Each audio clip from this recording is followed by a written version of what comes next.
తెలంగాణ రాష్ట్రోదయం పేరుతో JAC chairman Kodandaram రాసిన పుస్తకాన్ని సోమాజిగూడ ప్రెస్ క్లబ్ లో ఆవిష్కరించారు. ఇప్పుడు ఆ కార్యక్రమంలో కోదండరాం మాట్లాడుతున్నారు. లైవ్ లో చూద్దాం.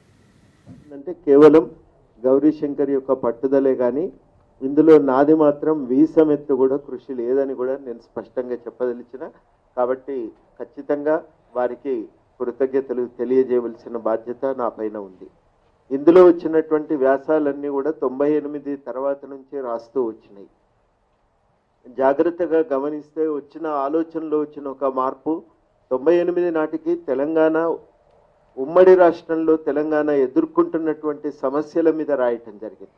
తెలంగాణకి ఉన్నటువంటి ప్రత్యేకతల గురించి, ఇక్కడ వ్యవసాయానికి, ఇక్కడ ఉన్న సాగునీటి రంగానికి, ఇక్కడ ఉన్నటువంటి పర్యావరణ పరిస్థితులకు ఉండే ప్రత్యేకతలను వివరిస్తూ ఈ ప్రత్యేకతలను మర్చిపోయి సీమాంధ్ర పాలకులు తమ అవసరార్థము బలవంతంగా రుద్దినటువంటి అభివృద్ధి ఒక విధానాల ఫలితంగా ఈ ప్రాంతం నష్టపోయింది అని ఒక వివరించే ప్రయత్నం మొదట జరిగితే, ఆ తర్వాత కాలంలో వచ్చినటువంటి వ్యాసాలన్నీ తెలంగాణ రాష్ట్ర సాధన ఉద్యమంలో తలెత్తుతున్న రాజకీయ సమస్యల మీద వచ్చినటువంటివే.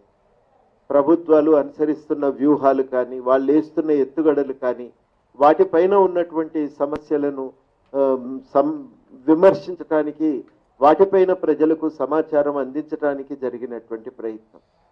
ఇక మూడవ భాగం అంతా కూడా వ్యాసాలు తెలంగాణ తాను తన అస్తిత్వాన్ని పెంపొందించుకున్నటువంటి క్రమము వివరించే ప్రయత్నము. 69 ఉద్యమం కానీ, ఆ తర్వాత కానీ మలిదశ ఉద్యమం కానీ, వాటికి ఉండే ప్రత్యేకతలు, ఈ ఉద్యమానికి ఉన్న స్వభావము, వాటన్నింటినీ వివరించటము ఇందులో మూడవ భాగంగా ఉన్నాయి.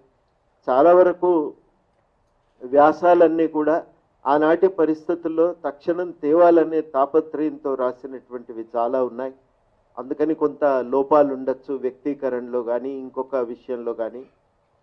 ప్రత్యేకించి నేను ఎక్కువ వరకు 10th క్లాసు ఇంటర్మీడియట్ చదువుకున్న పిల్లలకే అర్థం కావాలనే ఆలోచనతో రాస్తూ ఉంటాను. కాబట్టి చాలామందికి భావ గాంభీర్యత అనేది కూడా కనబడకపోవచ్చు. అది కూడా ఒక విషయం స్పష్టంగా అందరు గుర్తించవలసిందిగా కోరుతూ ఉన్నా. ఇక మూడవ అంశం ఏంటంటే, ఎప్పుడు కూడా అప్పటికి ఆ సమయానికి రాసి దీంట్లో ఫలానా విషయాలను మళ్ళీ మనం కొంత విపులీకరించాలి ఎప్పుడైనా అనుకుంటూ ఉండేది, కానీ సమయం దొరకక వాటిని అట్లా వదిలేస్తూ వచ్చినాం. ఇంకా దీంట్లో రావాల్సిన ఇంకో 3 వ్యాసాలు ఉన్నాయి. అవి సమయానికి అందుబాటులోకి రాకపోవడంతో వాటిని వేయలేకపోయినాం. తర్వాత తప్పకుండా వేస్తాం. 2009 ఎన్నికల మీద విశ్లేషణ చేస్తూ రాసిన వ్యాసం, అట్లాంటివి ఇంకొక 2-3 వ్యాసాలు ఉన్నాయి. తప్పకుండా హిందూలో ఈ మధ్యన రాసిన వ్యాసం ఒకటి ఉంది, దాన్ని తెలుగులో చేయలేకపోయినాం. అట్లాంటివి కొన్ని వ్యాసాలు తప్పకుండా మళ్ళీ ఒకసారి వీటిని అచ్చు వేస్తామని కూడా, మళ్ళీ వేసినప్పుడు వాటిని నేను గౌరీశంకర్కి అందజేయవలసిన బాధ్యత నాదే. ఈ లోపం కూడా సరి చేసుకుంటామని హామీ ఇస్తున్నా. ఆఖరిగా ఒక మాట ఏమంటే, నేను నా PhD కోసం తెలంగాణ సమాజం మీదనే అధ్యయనం చేసిన changing power relations in Telangana అని. అంటే 40ల నుంచి ఇప్పటిదాకా తెలంగాణ సమాజంలో వచ్చినటువంటి మార్పులు దాంట్లో అధ్యయన వస్తువు. ఆ అధ్యయనం కోసం చాలా